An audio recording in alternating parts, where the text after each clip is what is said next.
Hey, good morning. Welcome to Morning Motivations with Dan Stratton.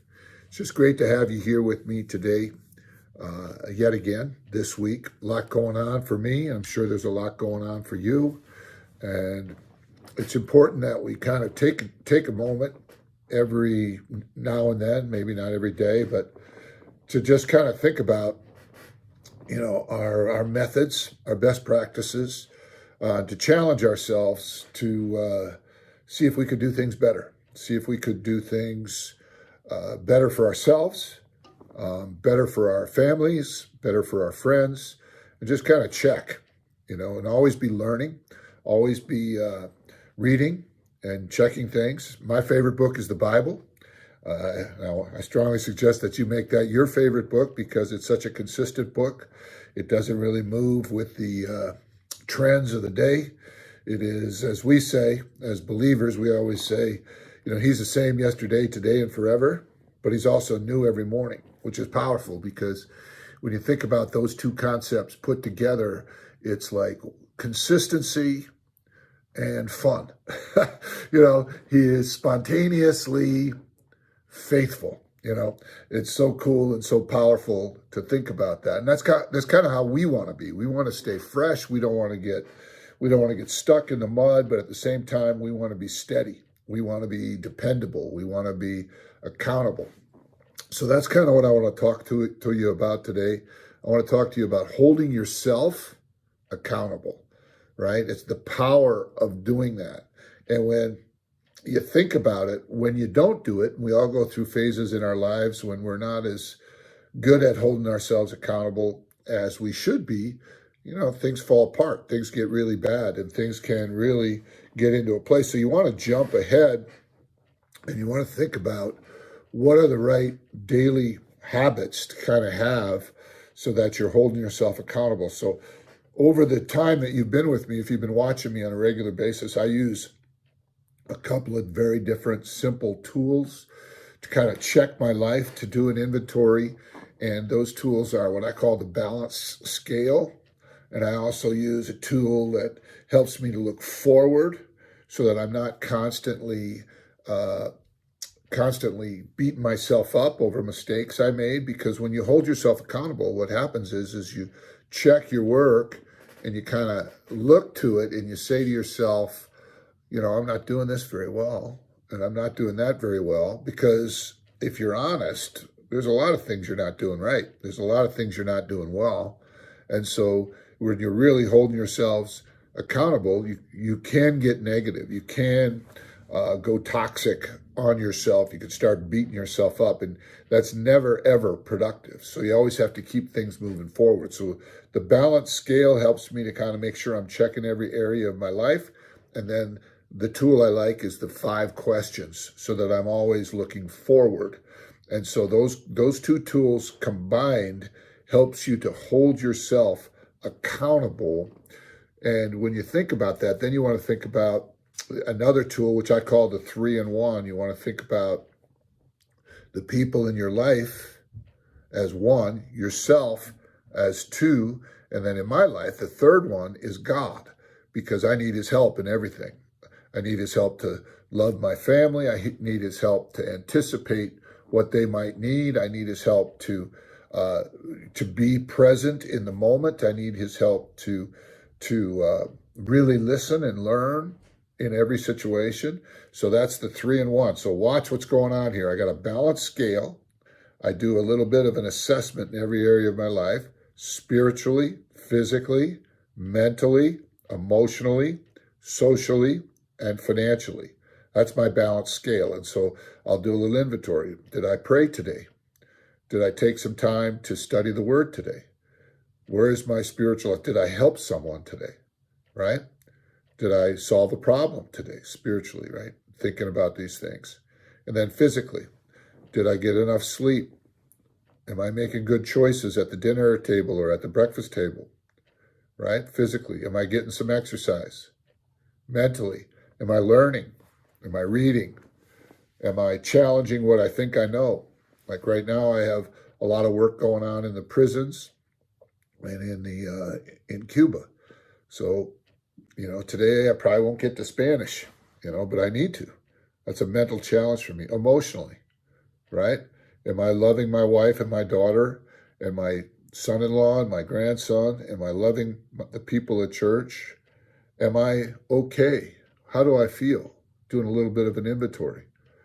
Sometimes, I don't know, for almost no reason at all, I'll get this feeling of I'm missing something, this dread feeling like, what am I missing? Is there a bill I got to pay? Is there a deadline I got to hit? Something like I'll get that. So I'll check in with my spirit and I'll check in with my emotions, that feeling I have on the inside, and I want to kind of address it. But if you don't do a balanced scale like this, you never check in. These things are just kind of sitting there and you don't address it, so you don't solve it. You don't hold yourself accountable to fix it. It just sits and it just bugs. And then what that'll do is that'll cause you to make a bad decision because you're not really addressing the pain. It's not like a broken arm. It's not like a pain you can't ignore. It's a pain you can ignore, but the pain is still there, and it causes you to be a little distracted. It causes you to be less present. It causes you to be, foggy in your decision making. So you walk through that. And then the next one is socially. So you're checking in with your relationships, you're prioritizing your relationships. For me, I start with God, and then it's my wife, right? Those are my two top relationships. And then I have my family, my daughter, etc. Then that extends out to my brothers and sisters, my mom, my dad's in heaven now. And so but then I have my church, then I have my friends. And all these things are very valuable to me. And socially is not just that, it's also making new friends. It's networking, because that stuff grows your life. And then finally, I see if I have financial pain. Are the bills paid? I'm holding myself accountable in all those areas. Am I setting goals? Am I getting stronger? And am I doing that? And I'm being honest with myself, because if I don't break my life down like that, I'll have a tendency to focus on just one area. Like I've been trying to lose weight for forever. Like I always tell people, I've lost 4,000 pounds because I've lost 40 pounds 100 times, and I can never get through that barrier. And I'm almost right up against that barrier again. And I need to break through to get to the next 40 I need to lose. Right. So there's areas, it's the same thing with the Spanish. I've been in Cuba for 8 years and I still don't speak Spanish. So I'm holding myself accountable, and those things, and I know you have things in your life like that, right? Things that you should do, but you're not getting to them. And so a lot of times, like I was talking to my wife yesterday about some things, she was really helping me. She was helping me with some things I have to do for my health. She was helping me with things that come in the mail that I generally don't pay attention. She's really very Johnny on the spot. And because she knows in some areas, because I'm busy, I have weaknesses. And so I can procrastinate. I can put things off. And so I just said to her, that's an item you can't procrastinate on. You can't put it off. You got to take it. You got to take care of it right now. And just once it's taken care of, it's in the rearview mirror. It's done, right? So that's where you do. And then you come over spiritual goals, physical goals, mental goals, emotional goals, social goals, and financial goals. And I just talked about my wife. It's important that the people in your life that you love and care about, that you hold close and that you hold dear, you got to allow them to help you to hold yourself accountable. It's not easy. I'm not good at it. I'm really not good at it. I'm an oldest son. I've been a leader most of my life. And so I'm not good at it. So I'm telling you what you need to do, even though I stink at it. I don't really take coaching as well as I give it, which is really kind of a hard thing to admit, maybe. I'm teachable. I was always a teachable athlete, a teachable singer, actor, things like that. I'm teachable, but in some ways, I'm not that coachable. It's kind of a weird kind of a differentiation, and my wife points it out all the time. She says, you're not really listening here, you're not listening to make the adjustment, right? And so I say this to you because you want to have people in your life that will help you to hold yourself accountable.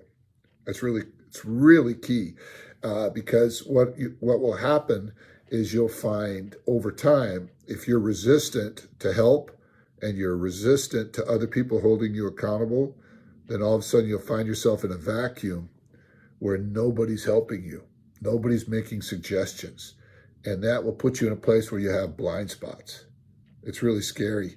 You don't want to be there. You want to have people who care about you enough and who feel comfortable enough to just say, hey, bud, you could do this better.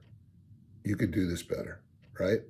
It's annoying to me, like if I'm out to dinner and I want to eat something, but she also knows I want to lose weight, but I still want to have, a baked potato or something like that. It's like, she's like, why would you do that?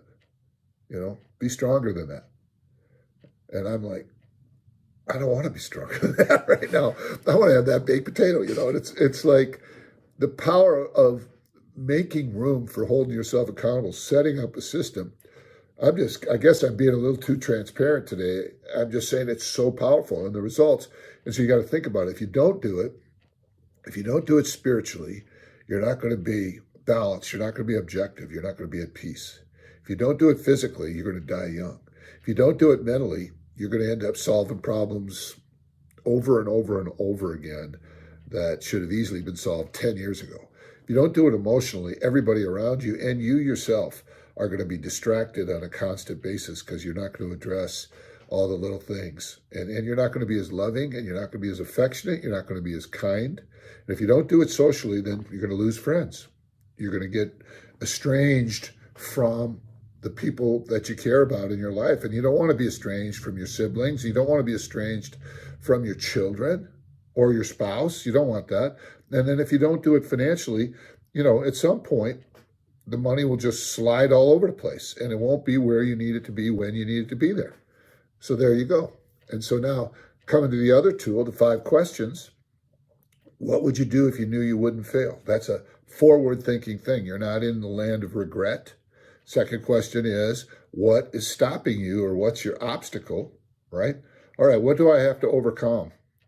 What is the big thing? What is the big problem that I'm dealing with to overcome? What is my problem in not learning Spanish? Well, I have to allocate time for it, right?